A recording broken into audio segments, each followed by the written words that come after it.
Fala galera, professora Letícia na área. Mais uma vez vim aqui, hoje a gente vai aprender um conteúdo que para muitos é um bicho de 7 cabeças, mas vocês vão perceber que é muito tranquilo. Orações subordinadas, e hoje especificamente a gente vai falar das orações subordinadas adjetivas, tá? Vamos lá, primeiro vamos entender. As orações subordinadas são aquelas orações que elas são dependentes sintaticamente. O que é isso? Primeiro, a gente está falando de período composto. A gente tem mais de um verbo, tá? E aí, o que é uma oração ser dependente sintaticamente da outra?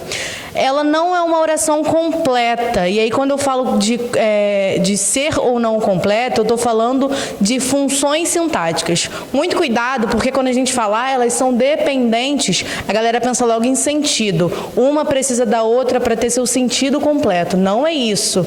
Não é de sentido que a gente está falando. A gente está falando de função sintática. Se eu digo, por exemplo, eu, vocês entendem alguma coisa? É uma frase completa? É uma estrutura completa? Não é. Então, eu não pode ser considerado um período, não pode ser considerado uma oração. Primeiro, porque não tem verbo. Segundo, que não produz sentido, tá? E aí, se eu digo comi, se eu chego e falo, gente, comi, vocês vão me perguntar o que eu comi, certo? Vocês não vão também ter uma frase completa. Vocês até vão ter uma oração por ter um verbo, mas aí vai faltar o sentido. Isso é ser dependente sintaticamente. A gente sempre tá precisando de alguma coisa, sempre está faltando alguma coisa. Seja um sujeito, seja um predicativo, seja um objeto direto, sempre vai faltar uma função sintática. E é por isso que a gente tem as orações subordinadas. Quando a gente fala das orações subordinadas adjetivas, o que é adjetivo? Quando a gente é criancinha, que a gente vê os adjetivos, que a gente vê as classes gramaticais, a gente vê que os adjetivos são aquilo que dão uma qualidade, que dão uma característica. Então, se eu falo, o teto é branco, branco é uma característica atribuída ao teto. Então, branco vai ser o adjetivo, tá? Se eu digo a professora é bonita, bonita é uma característica atribuída à professora. Então, bonita vai ser também um adjetivo. Professora, então como é que eu posso ter uma oração adjetiva? Vamos lá, o que é uma oração? Uma oração é algo que tem verbo ali dentro. Se tem verbo, eu já chamo de oração. O que é uma oração adjetiva, então? É um adjetivo, só que em vez de ser, por exemplo, a palavra bonita, é uma estrutura inteira que dentro dela tem um verbo e por isso eu chamo de oração adjetiva. Se eu quisesse tirar aquela oração inteira, que tem esse valor de adjetivo, e se eu quisesse trocar por qualquer adjetivo, o sentido ali ia ser alterado, ok? Mas a estrutura da oração ia ficar completa, não ia precisar alterar mais nada. Vamos aqui para as minhas frases? Eu tenho duas frases que são muito parecidas. Uma coisa difere as duas, a vírgula. Meu primo que mora na Itália chegará amanhã. Meu primo que mora na Itália chegará amanhã. Primeira coisa, a gente precisa separar as orações. Primeiro, então, eu preciso encontrar os verbos para eu saber quais são as minhas orações. Vamos aqui? Meu primo que mora na Itália é o meu primeiro verbo. Chegará amanhã é o meu segundo verbo.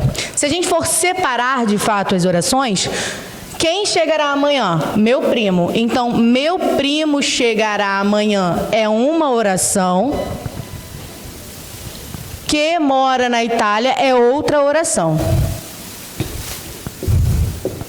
Eu tenho, prestem muita atenção, dentro das orações subordinadas adjetivas, a minha oração subordinada adjetiva sempre será iniciada por um pronome relativo. O que é um pronome relativo? É aquele pronome que retoma algo imediatamente anterior a ele. O nosso pronome relativo mais comum é o que, tá bom? Que está aparecendo aqui. É claro que a gente tem outros, a gente tem o quem, cujo, qual, mas o que vai ser o mais comum e é o que mais vai aparecer nas nossas orações subordinadas adjetivas. Se a gente for fazer a mesma coisa embaixo, vai dar igualzinho, a vírgula por enquanto não vai alterar nada. Meu primo chegará amanhã é uma oração, que mora na Itália é outra oração. Os verbos continuam sendo os mesmos. Beleza, gente? Tranquilo? o que vai importar para a gente agora para tentar diferenciar uma da outra? Agora sim a gente vai falar de semântica. Agora sim a gente vai falar de sentido. Meu primo que mora na Itália chegará amanhã. Sem vírgula, qual é o sentido que isso está me reproduzindo? Eu tenho um primo que mora na Itália e ele vai chegar amanhã. Eu tenho um único primo e estou dando uma restrição a ele. Esse primo... especificamente, esse primo vai chegar amanhã. Não é o meu outro primo que mora em Portugal. Eu tenho muitos primos que moram na Europa. Mas não é o que mora em Portugal, é o que mora na Itália. Então, especificamente, o que mora na Itália é o que vai chegar amanhã. Nesse caso aqui, a vírgula muda tudo. Nesse caso aqui... eu tenho um primo e eu estou dando apenas uma explicação sobre ele. Se eu quisesse tirar esse que mora na Itália, não ia alterar em nada. Meu primo chegará amanhã. Esse que mora na Itália é só eu só estou adicionando uma informação sobre ele. É quase que um aposto. Lembram do aposto? O aposto explicativo, aquele que dá uma informação a mais sobre a coisa a qual você está se referindo. É praticamente isso. Esse que mora na Itália ali só está dando uma explicação a mais sobre o meu primo. Aqui não, na primeira frase não.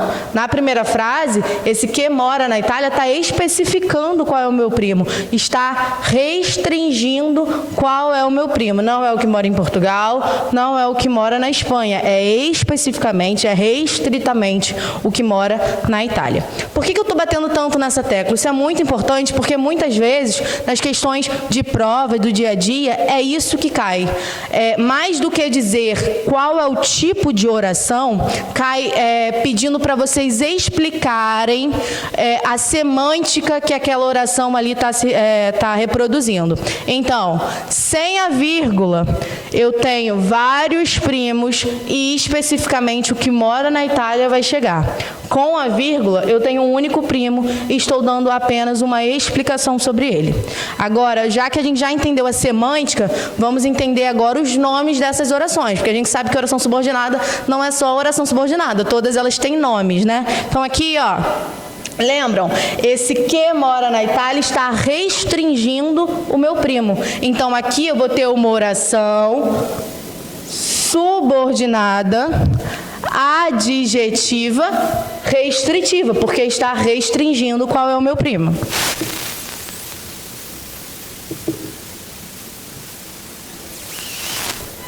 E aqui eu tenho uma oração subordinada adjetiva explicativa, porque está explicando qual é o meu primo que vai chegar.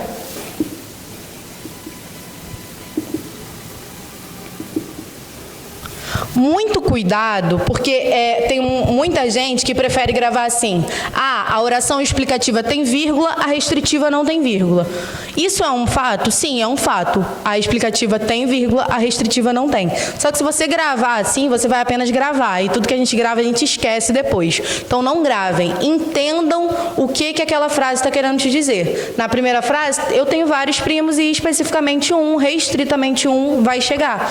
E aí, por isso, eu tenho uma oração subordinada adjetiva restritiva. Na segunda frase, fica óbvio que eu tenho um único primo e eu estou dando uma explicação sobre ele. Por isso, eu tenho uma oração subordinada adjetiva explicativa.